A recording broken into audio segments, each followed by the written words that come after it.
everyone. So my name is Maggie. I live and work in Boston at a company, a small consultancy there called Terrible Labs. And I'm a designer. Buttons, right? And as of these slides, also an illustrator. So the title of this talk is Epiphanies Are Hard Work. Ostensibly, I'm going to talk about prototyping. Prototyping is one of those things that we know is good for us, and in practice, probably don't actually do enough of. Sometimes it's because we're on some crazy deadline and don't actually think that we have time. Other times we come up with some idea right out of the gate and think it's actually pretty great, so we just decide to run with it. Occasionally, we take a quick look at the problem that's in front of us and decide that, you know what, this is actually really easy. And then we open up Photoshop or Xcode and start, slinging code. That's what I imagine is done with code. You just kind of sling it, since I'm a designer. I've also heard people say that they've prototyped in the past, and somehow it didn't really meet their expectations, or they didn't get the value out of it that they were hoping to get. In fact, prototypes are one of the best tools that we have for learning about the problems that we are faced with and tasked with solving, and then also validating any potential solutions that we come up with. Prototypes help us understand the problems we're trying to solve, and then just as importantly, they help us communicate that understanding to others. Now, sorry, my mic is making some noise in the back.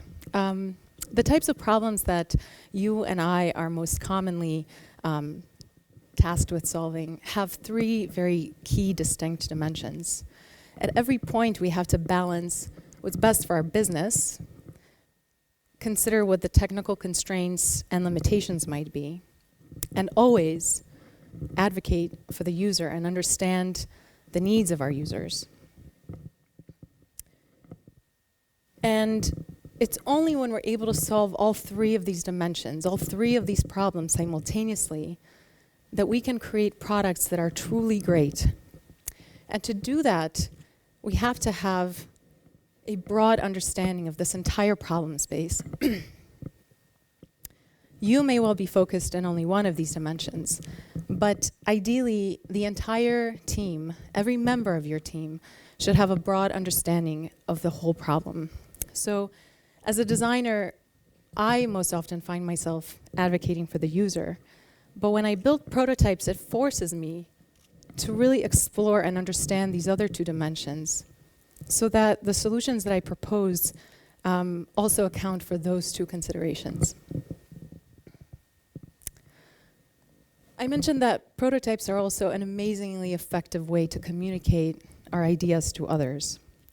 If I were to tell you that I want to build a chair, each and every single one of you would picture a piece of furniture that's probably radically different and maybe not even that close to what I actually have in mind. But if I'm able to show you what I'm trying to create, you're going to be able to understand it really easily, and you'll immediately get what I mean. And that's because people can understand what they can see and what they can interact with. That, by the way, is a really clumsy sketch I did of a chair that my dad designed, which in reality is really, really great and awesome. But so when we're talking about apps, which is why we're all here today, being able to communicate our ideas and vision to others is even more important. And when we're successful, and when they are able to understand what we mean, they're also able to give us better feedback, which is incredibly valuable and very important. In fact, Prototypes are such a good communication tool that clients that we've worked with at Terrible Labs have used them to establish key business relationships and partnerships. And we're even able to use the prototypes that we've built to pitch their ideas to investors. Now, to prototype effectively, we actually need a little bit of strategy. And that doesn't mean that this has to be really serious or dry, but we have to be deliberate and rigorous about it. The process of prototyping is really embedded into these 4 basic steps. We begin by planning, we build the prototyping instrument, we measure, and then we learn. That's really the goal. A prototype is an experiment that we create in order to learn something about the problem that we're trying to solve, to uncover some insights about the product and about its users, and then use those insights to guide our next steps.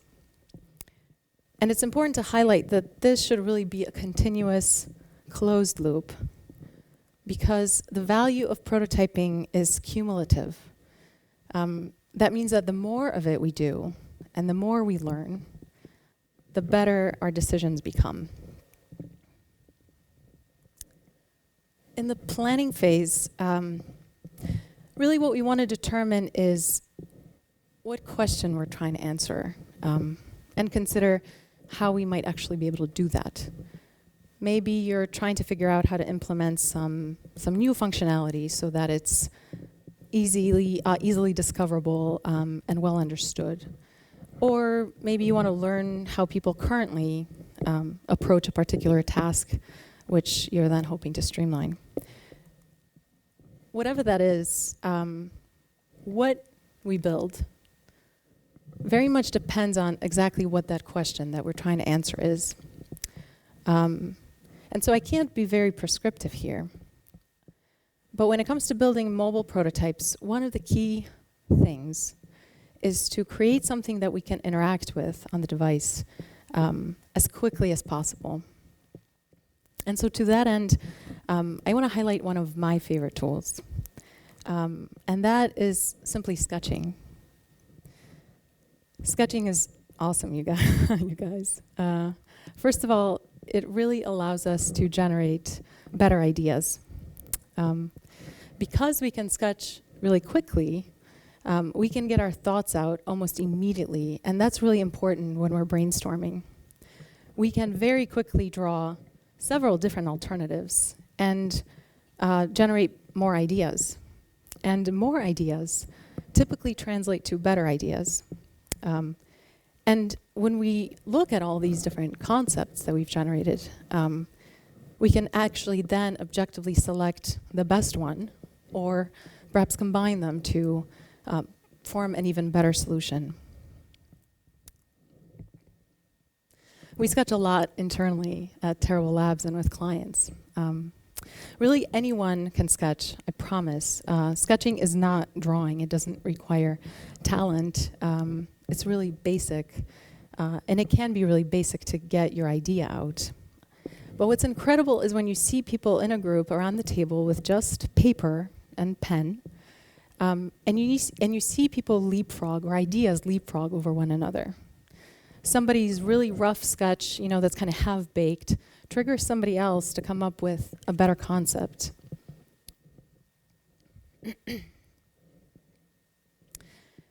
Sketches and low-fidelity artifacts are often actually better at communicating high-level concepts.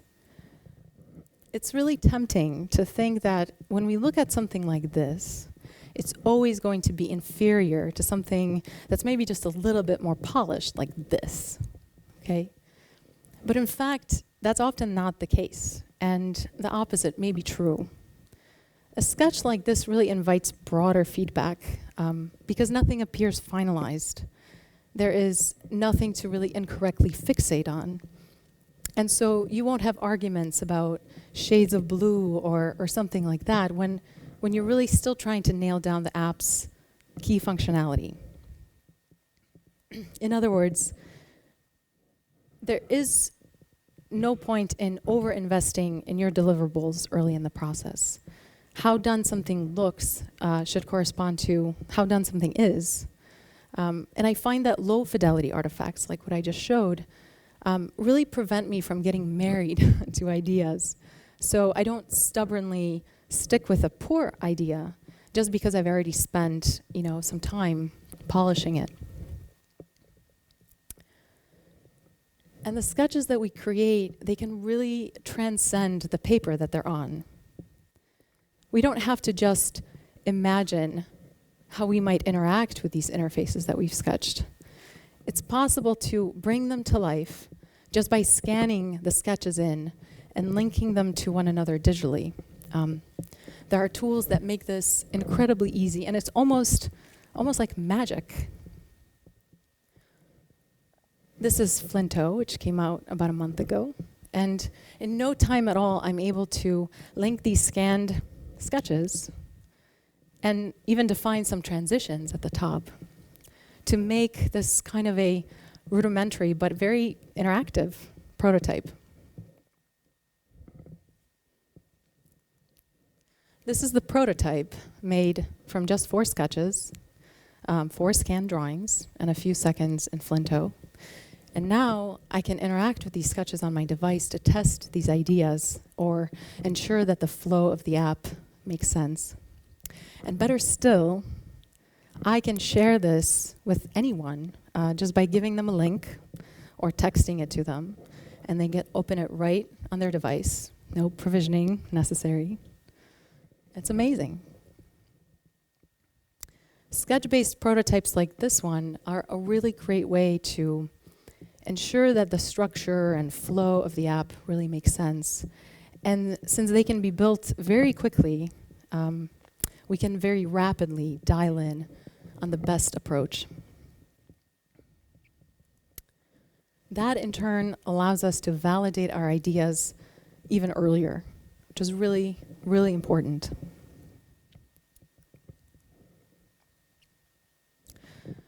Obviously, I love sketching.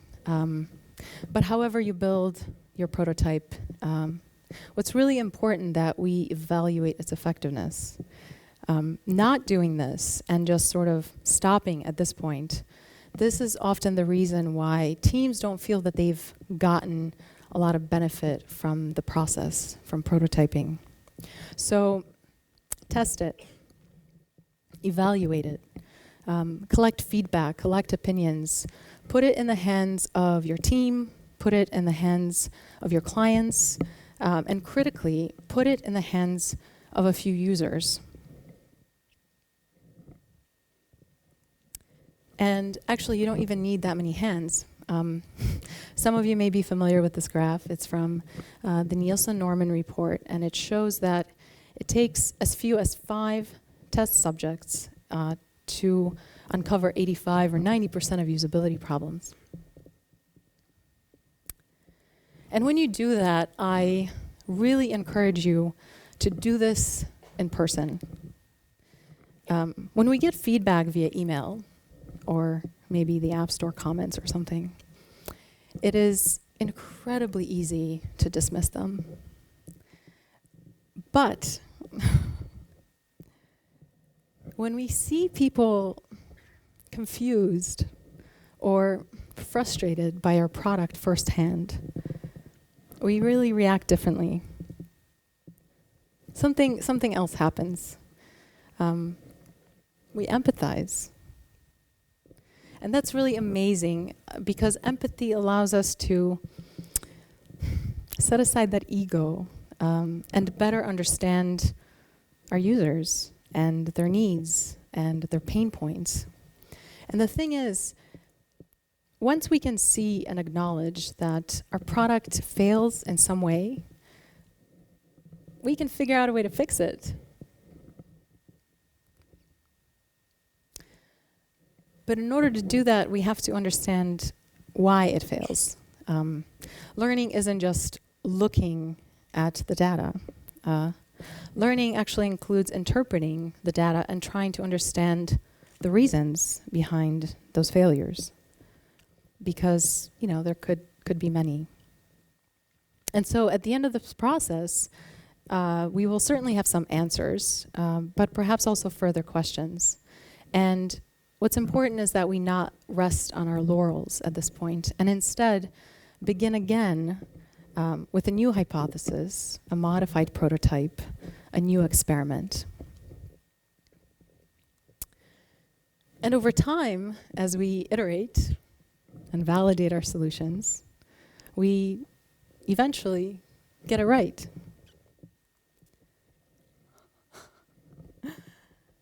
And when we're successful, that moment when we see someone interact with our product and derive real enjoyment and value from it, that's really exhilarating.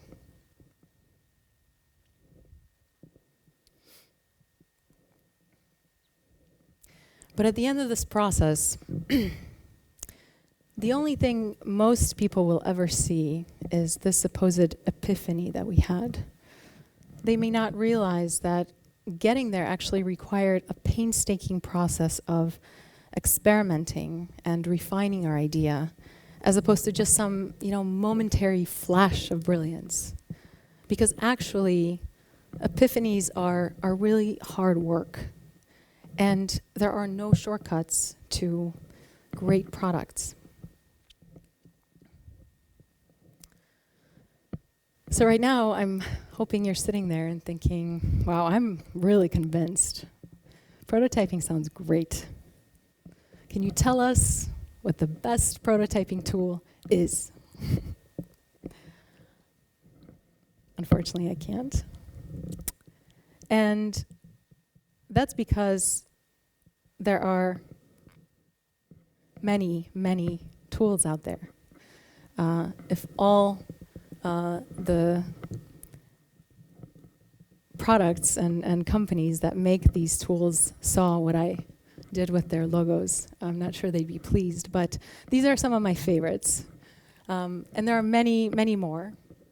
And many of these tools have great strengths, but they all have weaknesses. Every so often one will emerge, and like when Facebook announced that they used Cortex Composer to prototype Home, and everyone sort of rushed to check it out and download it. And QC, to be sure, is a really, really powerful tool, and it's a phenomenal tool to have in your toolbox. But it's not a silver bullet, and it's not always the appropriate tool to use. In the end, it doesn't really matter which tool you use. So I encourage you not to get hung up on that. Sometimes the right tool is the one that you're already familiar with, or one that you can pick up easily. Or perhaps one that you can share with others with very little effort via email or text message. Or perhaps a tool that helps you communicate with your team or clients and really easily garner feedback. Or perhaps at some point in the project, it becomes important to use a tool that allows you to demonstrate gestures and transitions and accept maybe input and show animation. The key is to choose the right tool for the job. And I encourage you to experiment with lots of tools because a great way to familiarize yourself with a new tool that maybe you just learned about is to use it to build a prototype of a project that you have already completed and understand well. Because the more tools we have at our disposal, the better equipped we'll be to tackle any kind of a prototyping challenge. I'm constantly experimenting with tools. This, for instance, is Framer. It's a really capable alternative to QC or Flash, and it allows us to add behavior to our mocks, and maybe actually easier and quicker for you to pick up than QC might. Flinto, which we saw earlier, it may be the quickest tool that I know to turn any mock-ups, whether sketches or high-fidelity art, into these really great interactive prototypes. And Proto.io, which was just recently revamped, is a great way to add gestures and transitions and even some animation to prototypes that without actually requiring a single line of code, which is important for me. So these tools are constantly being updated. New ones are emerging all the time. And your best bet for having the right tool for the job is just staying on top of them and knowing what's possible. I'm going to leave you with a story that I read not so long ago. It comes from a book called Art and Fear. In it, a ceramics teacher divides her class into two groups. One group is told that their grade will be based solely on the quantity of the pots that they can produce. And the other group is told that they must produce only one pot, but they'll be graded solely on how good that pot is. So knowing that they'd be graded solely on the number of pots that they made, the quantity group just got down to business, and they started making pots like crazy, just one after another. But in the process of doing so, they were actually getting better and better because they were learning from their mistakes. And in the end of the process, they actually delivered a pot that was pretty great. The quality group sat around and theorized about what perfection meant and how they might create the best pot possible. And in the end, delivered something that fell far, far short of perfection. This story, I think, illustrates a really important concept. And that is that we can't just think our way to solutions. We have to discover our way to solutions. And by building and iterating on our prototypes, we improve our understanding of the problem that we're trying to solve. And as a result, we produce better work. So remember, a rigorous prototyping process really results in better products. When it comes to tools, just choose the one that's right for the job. And finally, guys, sketching is really great. Thank you. Thank you.